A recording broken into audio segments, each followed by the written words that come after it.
everybody. You're going to notice a little bit of difference in footage here. I did this part actually the previous day. There's 4 stickers that I had to put out. They're installation stickers. I had to cut to size and put down on the marked spots on the plate. So that's what you're seeing here. And then the rest of the installation was done the next day.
I hope you enjoyed the putting together footage. Today we're going to talk about a little DIY project to put together something for my next build.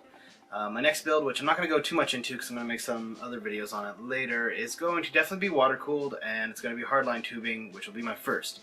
And so I won't be using aluminum like I have in here currently with the EK fluid gaming line. No, I'll be going with full copper on the radiators and all that, on the fittings and all that good stuff. One of the things that I really fell in love with while researching and looking for fittings was the black chrome as a color. What I decided to put together over the last couple of days actually was the pump and reservoir. So why don't I bring this sucker out for you here. And so what we have here is a primarily Bitspower built DDC pump and reservoir.